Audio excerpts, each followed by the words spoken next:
La vie de Carlo Acuti est un appel vivant pour les jeunes et les adultes, leur montrant que la sainteté est à la portée de tous, sans besoin d'exploits extraordinaires ou de gestes grandioses. Il nous enseigne que même les actions les plus simples, réalisées avec foi et amour, peuvent transformer notre spiritualité. Comme tout jeune, Carlo faisait face à des défis et à des responsabilités, mais il a choisi de vivre sa foi avec naturel, comme s'il respirait. Il voyait la vie avec une vision spirituelle unique, démystifiant l'idée que la sainteté est réservée à quelques élus. Carlo n'était pas un super-héros, mais un adolescent avec des passions, des intérêts et une immense dévotion qui se reflétait dans chaque choix quotidien. Il nous enseigne que pour vivre la sainteté, il n'est pas nécessaire de se retirer du monde ou d'éviter les joies de la vie. Au contraire, il a montré que le fait d'être chrétien et jeune ne sont pas des notions opposées, mais complémentaires. Un exemple simple en est son engagement à partager ce qu'il apprenait dans la Bible, inspirant ceux qui l'entouraient par sa manière authentique de voir le monde à travers le prisme de la foi. Ce qui est le plus inspirant, c'est la façon dont il abordait son propre parcours avec humilité et transparence. Carlo se consacrait à l'Évangile comme quelqu'un qui découvre une carte au trésor, partageant ses découvertes avec ses amis et même des inconnus. Il n'avait pas besoin de grands pupitres pour influencer les autres. Il le faisait lors des conversations quotidiennes, montrant que la foi est un don, et non un fardeau. En d'autres termes, si Carlo, un jeune ordinaire, a pu vivre cette sainteté de manière si naturelle, ne serait-il pas plus proche de nous que nous ne l'imaginons? Pour Carlo Acuti, l'Eucharistie était rien de moins que le « chemin vers le ciel », une rencontre directe avec Jésus-Christ qu'il s'efforçait de vivre fréquemment. Il croyait que la force spirituelle et le renouvellement qu'il y trouvait étaient essentiels à son cheminement de foi, et c'est pourquoi il ne renonçait jamais à la messe. Carlo voyait l'Eucharistie comme une source inépuisable de grâce et une occasion de renouveler sa connexion avec Dieu de manière unique. Il comprenait que, sans cette présence, son esprit s'affaiblirait. À travers ses mots et ses actions, Carlo enseignait aux jeunes chrétiens que la messe n'était pas un simple rituel ou une obligation religieuse. Il voyait l'adoration du Saint-Sacrement comme un moment de rapprochement avec le divin, de réflexion et de reconnexion avec le but de la vie chrétienne. Avec son enthousiasme, il inspirait les autres à participer plus activement au culte, leur rappelant que Jésus-Christ se rend présent dans le pain et le vin. Ce contact intime avec l'Eucharistie était un pilier qui le maintenait ferme face aux difficultés, et l'aidait à comprendre son rôle de chrétien. Pour ceux qui souhaitent réellement vivre la spiritualité, Carlo montre que la pratique eucharistique est bien plus qu'un symbole. Il croyait que chaque fois qu'il participait à la communion, il se renforçait pour vivre l'Évangile et affronter les défis quotidiens avec la sérénité de celui qui marche aux côtés du Christ. Cette relation avec l'Eucharistie, pour Carlo, était un cadeau quotidien qui revitalisait sa foi. Et pourquoi pas celle de tous autour de lui? Après tout, si une pratique si simple peut apporter tant de renouveau, qu'est-ce qui nous empêche de faire le même pas? Carlo Acuti voyait la technologie comme un outil puissant pour partager l'Évangile et rendre la foi accessible à d'autres jeunes chrétiens. À une époque où peut considérer Internet comme un allié, il a décidé de créer un site sur les miracles eucharistiques, quelque chose de novateur et d'audacieux. Avec cela, Carlo a montré que la spiritualité et la technologie ne doivent pas être opposées, mais peuvent aller de pair. Il croyait que le message de Jésus-Christ pouvait atteindre les cœurs dans le monde numérique, à condition d'avoir quelqu'un capable d'utiliser les outils disponibles. En investissant son temps à programmer et à monter le site, Carlo n'a pas seulement rapproché les jeunes des enseignements chrétiens, mais il a également offert une nouvelle forme d'adoration et de témoignage de foi. Imaginez un jeune qui, sans quitter sa maison, peut apprendre sur l'Eucharistie et les miracles de manière visuelle et interactive. C'était l'impact que Carlo recherchait, un évangile adapté au nouveau monde, une église qui atteignait chaque recoin à travers un écran. Son audace a inspiré beaucoup à voir la technologie comme un moyen légitime de promouvoir la parole de Dieu. Carlo nous invite, même après son départ, à ne pas nous contenter des manières traditionnelles de prêcher le christianisme. Il nous a montré que les jeunes, en particulier, peuvent tirer parti d'un environnement virtuel qui respecte la foi et encourage l'étude de la Bible et des témoignages. Si Carlo a pu transformer Internet en un champ d'adoration et d'enseignement chrétien, Imaginez combien de possibilités sont à portée de main, attendant simplement un clic pour faire la différence. Pour Carlo, la prière était comme une conversation intime et constante avec Dieu, un moment d'abandon qui renforçait sa foi et guidait sa vie. Il croyait qu'une vie de prière n'est pas seulement une obligation religieuse, mais une forme de dévotion capable de transformer le chrétien de l'intérieur. Au lieu de considérer la prière comme un rituel éloigné, Carlo la voyait comme une occasion de marcher aux côtés de Jésus-Christ, se renouvelant à chaque dialogue sincère. La pratique dévotionnelle que Carlo maintenait montrait comment la prière peut être la source de force pour affronter n'importe quel défi de la vie. Il ne se contentait pas de prières rapides ou de remerciements. Il cherchait une intimité profonde, comme quelqu'un qui demande des conseils à un ami proche. Ainsi, même les jours où les difficultés pesaient, c'était dans la présence de Dieu qu'il trouvait paix et direction. Ce témoignage nous rappelle que peu importe à quel point la journée est chargée, quelques minutes de conversation sincère avec Dieu peuvent restaurer le moral et la clarté. Carlo a enseigné que pour entretenir une relation authentique avec Dieu, il est essentiel de faire de la prière une pratique constante et naturelle. Il ne se contentait pas de prier seulement à l'église ou pendant le culte, mais portait cette spiritualité dans son quotidien. Pour ceux qui souhaitent commencer un parcours de foi similaire, débuter par une prière matinale ou un remerciement le soir constitue déjà un bon premier pas. Après tout, c'est dans la régularité et l'habitude que la spiritualité prend racine, se transformant en une force toujours présente qui guide chaque choix. Carlo Acuti était un exemple de compassion en action, quelqu'un qui comprenait que la véritable foi va au-delà des mots, s'étendant aux gestes de bonté. Il n'étudiait pas seulement la Bible ou ne parlait pas seulement de l'amour de Jésus-Christ, mais le démontrait au quotidien, aidant ceux qui en avaient besoin et promouvant la véritable solidarité. Il voyait l'autre comme un reflet de Dieu, une personne qu'il était appelé à aider, sans jamais compter ses efforts. Dans ses petites actions, Carlo montrait ce que signifiait aimer son prochain, écouter quelqu'un en difficulté, aider dans des tâches simples. Il croyait que la solidarité est un acte de louange, une forme de prière et d'adoration envers le Seigneur qui touche directement le cœur de ceux qui servent et de ceux qui sont servis. Ce concept est une invitation pour tous ceux qui souhaitent renforcer leur spiritualité et la vivre dans chaque acte. Pour les jeunes chrétiens, Carlo a laissé un exemple clair. La solidarité n'est pas seulement une valeur, mais une mission. À chaque rencontre avec autrui, il prenait soin de répandre l'amour du Christ et d'encourager l'entraide. Inspirés par lui, ceux qui désirent suivre ce chemin peuvent commencer par des gestes simples, offrir son aide à un ami dans le besoin, faire preuve de patience envers ceux qui nous irritent ou faire un don. Après tout, ce sont ces pas qui forment une vie de foi concrète et tangible.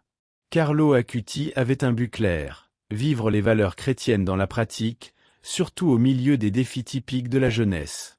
Inspiré par les paroles de Philippiens 4, il cultivait des pensées et des attitudes positives, croyant que ces habitudes transforment non seulement son propre caractère, mais aussi l'environnement qui l'entoure.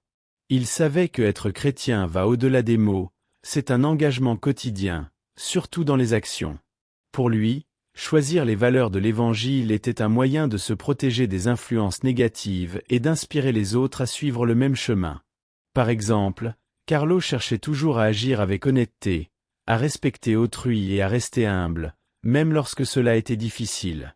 Ces petits gestes d'intégrité sont des pratiques simples que tout jeune peut adopter pour emprunter un chemin de sainteté. Le message que Carlo a laissé est clair. Vivre la foi n'est pas réservé aux moments passés dans l'Église, mais c'est un style de vie qui se reflète dans les choix et les attitudes quotidiennes. Il encourageait les jeunes à être la lumière du monde, à ne pas avoir peur d'être différents, et surtout, à rester fermes dans leur foi. Après tout, ce sont ces choix qui façonnent une jeunesse engagée envers les valeurs chrétiennes et prête à influencer positivement la société. Pour Carlo, la jeunesse était une période puissante, où de petits actes pouvaient laisser de grandes marques. Il voyait chaque action quotidienne comme une occasion de témoigner de la foi et d'être un exemple de spiritualité pour les autres. À cette étape de la vie, il montrait que être chrétien n'est pas attendre de grands exploits, mais vivre chaque jour avec un but, une adoration et une dévotion sincère envers Jésus-Christ. Il croyait aussi qu'en agissant selon la foi, les jeunes renforcent non seulement leur propre parcours spirituel, mais inspire ceux qui les entourent. Tout comme un sourire peut remonter le moral de quelqu'un, un simple geste de solidarité ou un mot d'encouragement peuvent être une flamme allumée dans le cœur d'un autre jeune. Ces actes de bonté sont des graines semées, générant un impact durable qui dépasse le moment présent. Carlo Acuti a prouvé que la jeunesse est une période où la foi devient pratique, et en même temps, profonde, créant un cercle d'influence positive.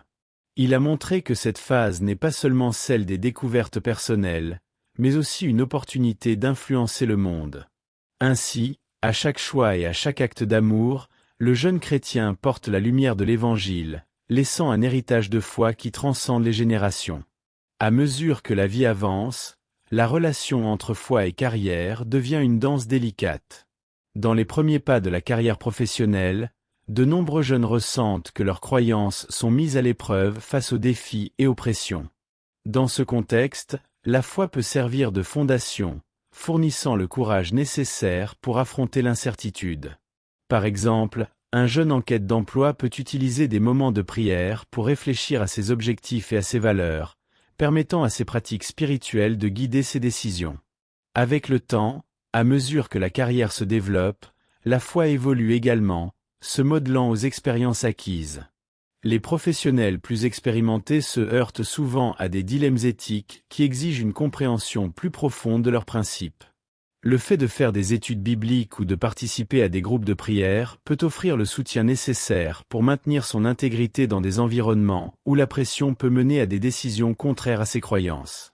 Ainsi, chaque étape de la carrière devient une opportunité d'appliquer la spiritualité de manière pratique et transformative. De plus, à mesure que les responsabilités augmentent, la foi peut agir comme une source de résilience. Dans les moments de stress, la louange et l'adoration peuvent être des refuges qui apportent la paix au cœur et la clarté à l'esprit. L'expérience d'équilibrer la vie professionnelle et spirituelle révèle que, même dans les heures les plus difficiles, la prière et la connexion avec l'Église offrent un espace sûr pour le renouvellement et le renforcement. Par conséquent, le parcours de foi et de carrière n'est pas seulement une question de succès, mais de croissance conjointe, enrichissant la vie personnelle et professionnelle. Dans le milieu professionnel, les croyances personnelles se heurtent souvent aux attentes de l'entreprise. Dans ces moments-là, il est essentiel de savoir comment préserver son intégrité sans compromettre ses valeurs. Imaginez un jeune chrétien qui se retrouve face à des situations où il doit choisir entre agir selon sa foi et céder aux pressions du groupe. Il est crucial de se rappeler que la prière peut offrir la clarté nécessaire pour surmonter ces dilemmes, permettant ainsi de prendre des décisions avec un cœur aligné sur les enseignements de Jésus-Christ. Un pas essentiel dans la gestion des conflits est d'établir des limites claires et de communiquer ses croyances de manière respectueuse.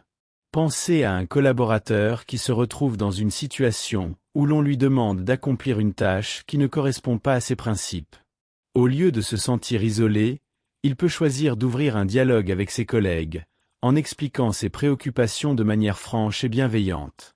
Cette approche démontre non seulement l'importance de l'honnêteté, mais favorise également un environnement de respect mutuel, où chacun se sent écouté et valorisé. De plus, cultiver un réseau de soutien entre collègues partageant des croyances similaires peut s'avérer précieux. Participer à des groupes de prière ou à des rencontres dévotionnelles au travail peut offrir un espace sûr pour discuter des défis éthiques et recevoir du soutien émotionnel. Construire une culture de culte et de louange, même dans de petites interactions quotidiennes, peut transformer l'environnement de travail en un lieu où les valeurs chrétiennes sont respectées et encouragées. Ainsi, gérer les conflits devient une opportunité de croissance spirituelle et professionnelle, inspirant les autres à faire de même. La spiritualité joue un rôle fondamental dans la santé mentale, offrant non seulement du réconfort, mais aussi des outils pratiques pour faire face aux défis quotidiens. De nombreux jeunes chrétiens découvrent que la prière est une alliée puissante, agissant comme un havre de paix en temps de crise. Imaginez commencer votre journée par une prière dévotionnelle, demandant guidance et clarté. Ce simple acte non seulement établit une connexion profonde avec Dieu, mais prépare également le cœur et l'esprit à affronter toute situation difficile qui pourrait se présenter. Au-delà de la prière, des pratiques telles que la méditation et la gratitude se sont révélées efficaces pour gérer le stress. Par exemple, il est bénéfique de lister quotidiennement 3 choses pour lesquelles vous êtes reconnaissant. Cet exercice simple peut transformer votre perspective, en favorisant un focus sur les bénédictions plutôt que sur les difficultés. Lors d'un culte, un jeune peut se sentir inspiré à partager son témoignage, soulignant que tout le monde fait face à des luttes, mais que la foi peut fournir la force nécessaire pour les surmonter. La connexion avec une communauté de foi est également essentielle. Lorsque des personnes se rassemblent pour adorer et partager des expériences, elles se soutiennent mutuellement dans leur parcours spirituel. Ce soutien peut inclure des conversations informelles lors d'un petit déjeuner jusqu'à des études bibliques plus profondes. Par conséquent, en cherchant à renforcer la santé mentale, la spiritualité se révèle être une source puissante de résilience, devenant un phare dans les temps d'obscurité et d'incertitude. Cela améliore non seulement le bien-être individuel, mais peut également inspirer une transformation positive dans tout l'environnement. La participation à une communauté religieuse peut changer la donne dans le développement professionnel d'un individu. Pour beaucoup, le soutien spirituel qu'offre une église dépasse la simple convivialité, c'est un espace d'échange d'expériences et d'apprentissage mutuel. Les jeunes chrétiens, par exemple, peuvent rencontrer des mentors qui partagent non seulement des conseils sur la vie spirituelle, mais aussi des orientations sur la carrière, les aidant à prendre des décisions plus éclairées. Imaginez un rassemblement de jeunes lors d'un culte où ils discutent non seulement de la foi, mais aussi de leurs doutes et de leurs rêves professionnels. De plus, les groupes de prière et d'études bibliques offrent un environnement sûr pour exprimer des défis. Un jeune peut faire face à des dilemmes éthiques dans son travail, et en partageant cela dans un groupe, il peut recevoir des perspectives précieuses et du soutien émotionnel. Les conversations qui émergent lors de ces rencontres se transforment souvent en moments d'inspiration, où un simple témoignage peut inciter d'autres à agir de manière éthique et responsable dans leur lieu de travail. Enfin, la communauté n'offre pas seulement un soutien émotionnel, mais peut également ouvrir des portes. Souvent, des opportunités d'emploi ou des partenariats se présentent grâce à des connexions établies lors de cultes et d'événements communautaires. Ce réseau de soutien spirituel renforce non seulement la vie personnelle, mais enrichit également le parcours professionnel, montrant que foi et vie professionnelle peuvent avancer ensemble en harmonie. Ainsi, en cultivant ces relations, on se prépare non seulement à grandir dans sa carrière, mais aussi à devenir une influence positive dans la société qui nous entoure. L'éthique professionnelle n'est pas simplement un ensemble de règles à suivre, elle est une extension des principes de foi qui façonnent le caractère d'un individu. Quand quelqu'un vit selon les enseignements de Jésus-Christ et les valeurs du christianisme, cette influence se reflète dans son comportement au travail. Par exemple, l'honnêteté est une valeur centrale à la fois dans la Bible et dans la pratique professionnelle. En choisissant d'être transparent dans les négociations et les relations, une personne renforce non seulement sa réputation, mais s'aligne également sur les préceptes de foi qui la soutiennent. De plus, l'empathie et la justice, piliers fondamentaux de la spiritualité, doivent être présentes dans les interactions quotidiennes au travail. Un professionnel qui applique ces valeurs peut, par exemple, s'opposer à des injustices, défendant un collègue qui est maltraité. Cela aide non seulement à créer un environnement de travail plus sain, mais réaffirme également l'engagement de l'individu envers ses croyances. La pratique de l'adoration et de la louange, même en dehors du cadre de l'Église, peut se traduire par des actions qui favorisent le bien-être de tous autour de nous. En fin de compte, la foi constitue une base solide pour la résilience en période de difficulté. Lorsque les pressions au travail semblent insupportables, avoir un sens fort de l'éthique, ancré dans la spiritualité, peut aider à prendre des décisions judicieuses et à préserver son intégrité. En réfléchissant à la manière dont les principes de la foi guident les décisions quotidiennes, les gens peuvent découvrir que la véritable éthique va bien au-delà des exigences. Il s'agit d'être un agent de changement positif et de vivre une vie qui honore Dieu dans chaque aspect. Ainsi, cette intégration entre foi et éthique professionnelle peut transformer non seulement la carrière, mais également la vie dans son ensemble. La spiritualité joue un rôle crucial dans la santé mentale, en particulier dans le milieu de travail, où les pressions peuvent être intenses. En période de stress ou d'incertitude, avoir une connexion spirituelle offre un havre de paix. Des pratiques comme la méditation, La prière ou même des moments de réflexion peuvent apporter clarté et sérénité au milieu du chaos quotidien. Imaginez un professionnel qui, en commençant sa journée par une prière ou une brève méditation, se sent plus centré et prêt à affronter les défis. Cette pratique améliore non seulement l'humeur, mais elle augmente également la productivité. De plus, la spiritualité encourage un sens de but et de signification dans le travail. Lorsque les gens comprennent que leurs activités quotidiennes peuvent avoir un impact plus grand, que ce soit sur la vie de leurs collègues ou sur la communauté, la motivation pour accomplir leurs tâches augmente. Cela ne signifie pas que la spiritualité remplace les compétences techniques ou le travail acharné, mais elle ajoute une dimension supplémentaire qui peut faire la différence. Un employé qui considère son travail comme une mission, et non seulement comme une source de revenus, est capable de surmonter les obstacles plus facilement. D'autre part, l'environnement de travail peut souvent être hostile ou déshumanisé, ce qui affecte négativement la santé mentale des employés. Dans ce contexte, promouvoir une culture qui valorise la spiritualité peut être transformateur. Les entreprises qui encouragent des moments de pause pour la réflexion, ou qui soutiennent des initiatives de bien-être spirituel, contribuent à créer un espace plus sain et accueillant. La spiritualité, lorsqu'elle est intégrée dans le quotidien, améliore non seulement la santé mentale, mais favorise également des relations plus authentiques et solidaires entre collègues. Cela conduit à un cycle positif, où une bonne santé mentale se traduit par un environnement de travail plus productif et harmonieux.